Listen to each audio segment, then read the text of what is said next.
In this episode of The Mindful Coach, you're going to hear something that's a little unexpected. How to become undeniable. What do I mean by that? Stay tuned. Well, there's a lot of advice out there about how to speak authentically and how to speak from your true self or connect to that. But what does that really mean? Giving voice to your true self. What the heck does that even mean? I mean, wait, what's my untrue self? Am I going to be intentionally speaking inauthentically? I mean, there's a way this generic advice, while maybe really well-intentioned, doesn't really land with what does it actually mean? While I'm talking about this very logically, sometimes I like to approach things what I call in a very Sherlock Holmesian sort of way, just very analytically. And that can be really, really helpful when you're trying to figure out what is true, what is so. Here's another way to look at it. If you look at a lot of the messaging, the invitations to be successful, to get ahead, to get the promotion, get the deal, make the grade, get the cut, get the title, have the car, get the house, buy the yacht. There's a whole lot of advice about how to crush a 7-figure salary or earn, 6 figures in 30 minutes while sipping margaritas on the beach. I mean, seriously, it's almost that bad in a lot of places. And yeah, it's a nice daydream, do nothing and have a lot of money in the bank. There are plenty of examples of people who have a lot in the bank or in titles or authority or power. And if you look at them and you see the way they behave and you see what they do in their life, they're miserable people. What the heck is that about? How is it that you can achieve so much and be really so unhappy and so unsatisfied? And that begs the question of, well, if all that material good and fame and wealth and power doesn't bring with it, just by virtue of the possession, happiness or satisfaction, then can't you have happiness and satisfaction without it? Well, that would be an interesting pursuit, wouldn't it? Wouldn't it be interesting to know if you could actually feel really good about who you are and what you do in the world without having to have major accolades, success, material, wealth, or other people validate you endlessly? Wow. Yeah, that sounds interesting. And so this is the beginning of a conversation on connecting with what that might be like. What might it be like to walk through the world connected to what I call a foundational truth? And that foundational truth is foundational. It is that from which all other is built. Like story one of a building, or the basement even of a building. Foundational. You build all the other stories on top of that. I sometimes use in a metaphor, like when you're building a 40-story building and the first floor isn't set right. By the time you get to the 6th floor, you realize you can't build the rest of the building because the foundation isn't right. And then there's no fix. You have to go back and redo the foundation. And so it might be a worthy inquiry. What is my foundation like? And that's where we invoke the question of what is authentically true about you. What is your true self, your authentic self, your essential nature? John Eisman, who I studied recreation of the self with, would call it your organic self. Because when you connect to that foundational place in you, that who you truly are, that is when you truly are able to effectively speak and act. And all the rest is just trying to be what someone else wants you to be. This begins with an honest question. What's really true about me? What's really authentically true? What can I absolutely know in my bones is so? And if you haven't really done a deep inquiry into that and you just start to look, yeah, good for you. But what happens often is people look and they don't know what to see. They don't know how to connect to that. And so they simply inspect themselves. You close your eyes, you go, oh, what's really true here? I don't know. It's like, maybe it's this, maybe it's this. And so walk away from the inquiry, because the first peek behind the curtain doesn't really reveal much. That's a real problem. I sometimes call it the snow globe effect. And it's because if you shake a snow globe, the snow in the globe goes crazy and you can't see the scene as well. But once you stop it and the snow settles, then the scene reveals itself.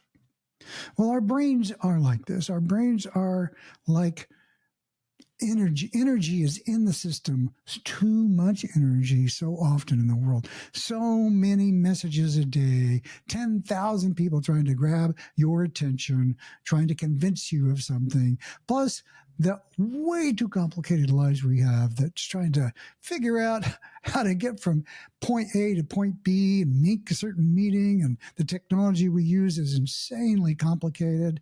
It's too much for a nervous system that was bred from millions of years on the savannah outdoors to be dealing with a digital world. And that's a whole other conversation. Now, I have nothing against technology. Those of you who are familiar with my work know I'm really big into it, actually. But there's an impact here. There's a cost to the world that we've created. And that cost is a noisy nervous system for most of us.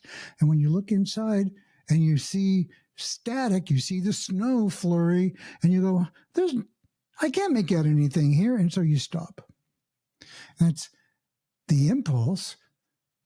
However, if you persevere and you simply wait for things to calm down, the scene gets clear. And so step one towards the path of connecting to who you truly are is to slow the F down. Take a beat. Slow your nervous system down. This is not something you can do in a second. You have to practice.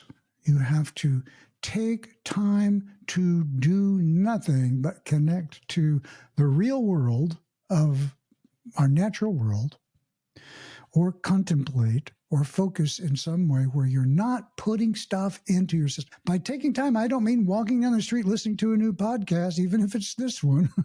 What I'm talking about is not having any new inputs into your system, or just natural ones. Letting your system calm down long enough that the lay of the land can be revealed. Then you can begin to inquire effectively into what is my inner map like? What's it like? What am I like? What's it like to be me? What's my experience like? You're not trying to judge it. You're just trying to be familiar with who you are, what you are, how the system works. There isn't a more holy line of inquiry on the planet than to become familiar with how your system, your nervous system, and your identity work in the world. How you show up, how you don't. What do you wish for? What do you long for? Where are you hurt? Where are you gifted? What are you connected to naturally and easily? And that takes us to the next part of the conversation. Who were you before the world told you who to be? Who were you before the world told you who to be? Before anyone said, well, you can't do that, or you ought to do that, or you're too much, or you're not enough. That's someone else's idea about what you ought to be, or could be, or should be. Who were you before that?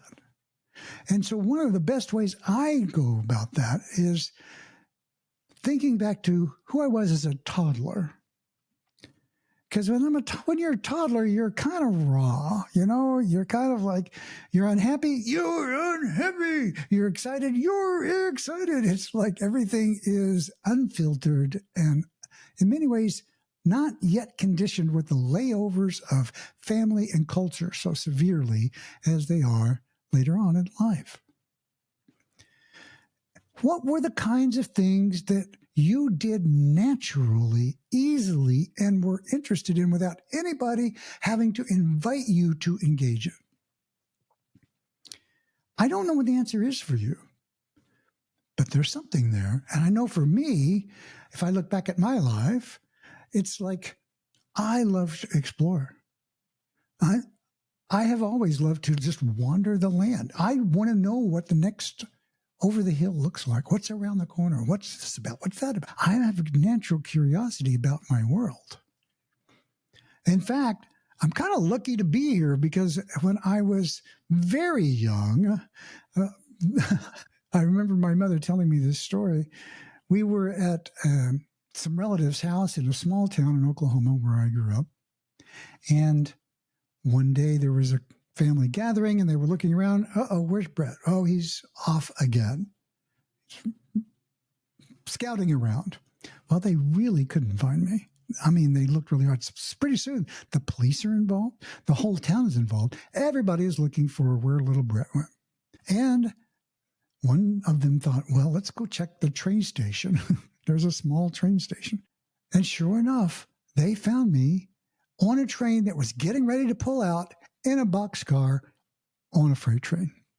Wow. Talk about calamities that almost happen in your life. Wow. Yeah. So that was little me loving the world, wanting to explore. What the heck is this? I'm going to get in here and who knows, probably got in there and couldn't find my way out. I don't know, but I do know that it's a fact of who I am is I love to explore. I'm asking you to check into what just did you naturally do? Another form of the question, what were you like before the world told you who to be? Is like, what has always been true for you? Have you always loved animals? Have you always loved to draw?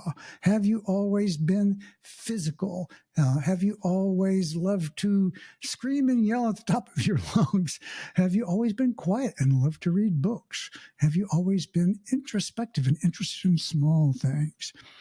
There's no right or wrong here. The question is just simply what is true for you. Remember, this is not with the intent to evaluate or to judge. Oh, well, that's a good thing or that's a bad thing.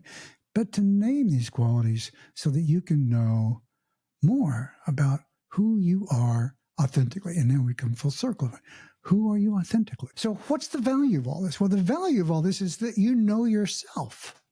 You know yourself so well that when someone gives you feedback or reflects back to you something that isn't in alignment with who you know yourself to be, it doesn't rock your world because you don't depend on other people to validate who you are because you know who you are. It doesn't mean that they're not having some experience that's out of bounds. In other words, I've done a lot of speaking on technical stages when I worked for Microsoft and other places. And I know that in general, I'm a pretty good speaker. I was never the best, but I was pretty good. And so consequently, after doing hundreds of these talks, if someone walked up to me and said, Brett, you're a terrible speaker. I don't even know why you even pursued this. You should go back to crocheting. Then, and honestly, these days, my question would be, tell me more. What was your experience? Because I know I have thousands of data points to the contrary, plus my own experience of delivering talks. That doesn't mean this person is wrong and that they had a bad experience, or maybe they saw me flub something badly and I didn't even notice it. Which I don't know. But it's a data point for me rather than a challenge about the integrity of my being. Not everything you do is going to be perfectly graceful or well-informed. That's just going to happen. You're going to fall off the bike from time to time. That doesn't mean you don't know how to ride a bike. And so when you come from this connected place where you've looked deeply into who you are and you know in your bones what you're about, then another person's experience of you does not rock your world. When you come from that grounded, connected place of what's true, then you have the freedom to get curious about other people's experience of you and explore your own impact in a way that helps you refine the way you show up.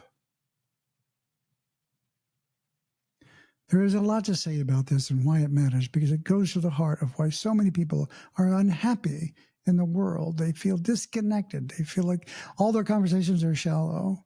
They aren't connecting with who they are and speaking and acting in the world from that place.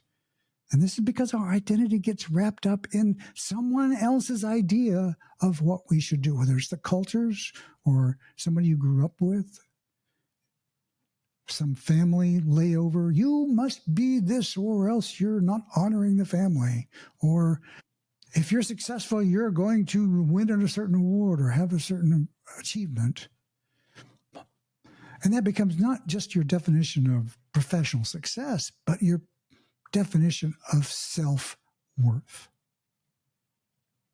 And that is going to be a source of grief for most people, because in that case, other people and the circumstances of the world, which you do not control, have authority over your well-being.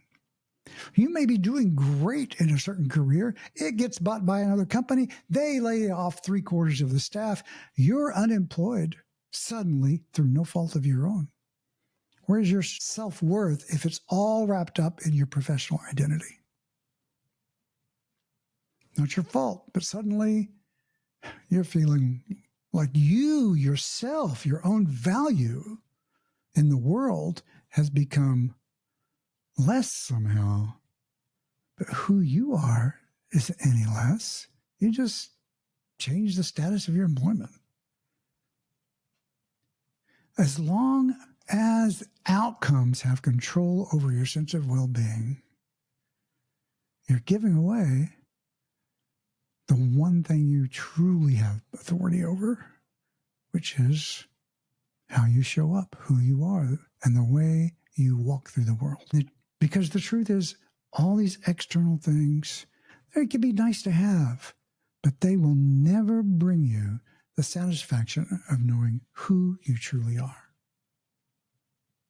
And investing some time in the study of that is perhaps the richest pursuit a human being can do, and will land you in a place that you cannot predict until you are there. Because when you speak and act from that place connected to the truth of what you're about, that's what I call your embodied authority. It belongs to you, and no one can take it from you. And in that way, you become undeniable. And it doesn't mean that people are going to always agree with you or that you're always going to get your way. People can take issue with you, and you can be wrong in the world, in which case, well, I deny that. That's not true. I don't mean like that. I mean undeniable in the sense of what is true for you and how you show up in the world. No one can change who you are through their opinions or their judgments. You are undeniably yourself. And so this is about alignment of who you believe you are with who you actually are and your actual impact. It's a really worthy study, by the way. What is your impact on others around you? If you want to know something about how you're showing up in the world, make a study of that. How can you do that? Ask people, what's my impact here? How do you feel about me? And be open to whatever happens. Now, of course, you have to have the right relationship for those kinds of things. One of the most useful exercises that I ever participated in was in a training. I took so much of this. It was Matrix Leadership Training by the incredible Amina Nolan. And one of the exercises we had was, after being in a group for a weekend or a day and a half, we put a paper on the back of everybody, just a sheet of notebook paper, and you walked around with a pencil and you wrote down a few very brief adjectives and descriptions about that person's impact on you. And so you might say, here's, Kevin. Kevin feels authoritative and sturdy and reliable, or maybe nervous and concerned. Whatever's true, right? Whatever's truly your experience. And then at the end of it, everybody would go off to a solo place, take the paper off their back and look at it. And there you had reflections of what 15 people random people in the world who just happened to be in the same meeting you were in this week, thought of you, their experience of you. And to the degree that that impact that you're having on other people aligns with what you think you're doing, yay. Then you have validation and support for, oh, yeah, I want to be a helpful person. And here is all this feedback from people who don't want anything from me, not trying to sell me anything. They're not trying to get me to like them. Saying, oh, yeah, Brett, you're really helpful. You're insightful. You're supportive, encouraging. Yay.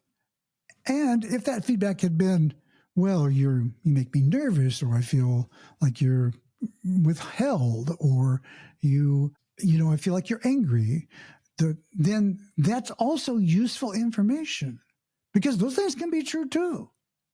You can show up in a way where that's what you're transmitting to people. And so a big part of this work of what's foundationally true for you is to look at not only how do I wish to be, but how am I actually impacting others?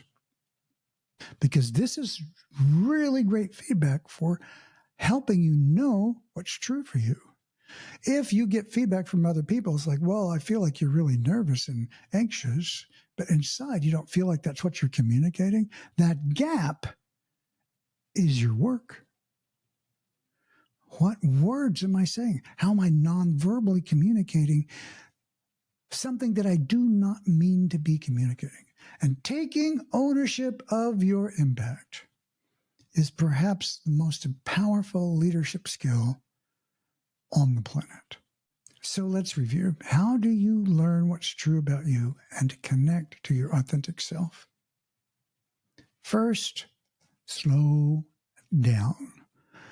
Make a practice of taking time out of your day to slow down and just be present with what your experience is. Maybe it's chaos inside. Let it be chaos inside. Don't give expression to that chaos in this inner evaluation. Just notice it. Oh, it's chaotic. Yeah, it's like this. It's like this. Take a breath. Begin a mindful meditation practice if you can. That's a very helpful thing to do. And if you can't, take a walk. But just notice what's true. What's it like for you? And do that frequently, regularly, so you can train your nervous system to look inwardly and see what's happening. So you can take actions aligned with what's really true for you. I need to be calmer. It'd be great if I'd feel better and I'd be more effective in the world if I was calmer inside. Okay, great. What can you do to do that? I don't know. Taking hot baths seems to feel really good and help me relax. I'll try that. Whatever moves you in that direction, do more of it. That's fairly straightforward and pretty simple. Next, from this calmer place, reflect on who were you before the world told you who to be? What are the fundamental things that got you moving as a young person, a young child, got you excited, that are still true for you? And how do those things show up? Or not, as the case may be. Are they still alive in you? And the kinds of things we're looking for are whenever you think about them, you sense into them, the answer is an absolute, unquestionable yes. Not conditioned by, am I doing them now? But rather, is it in me to do? And finally, this third piece, How am I showing up in the world? How is who I am actually impacting the world? Am I giving voice to that? Am I actually putting that into action in the world? Because you will find that when you connect to who you authentically are, and we've answered the question that we started with, which is, how do you know? What does that even mean? And you give voice to that from out of who you are, you give voice to this authentic self. That's how you become undeniable.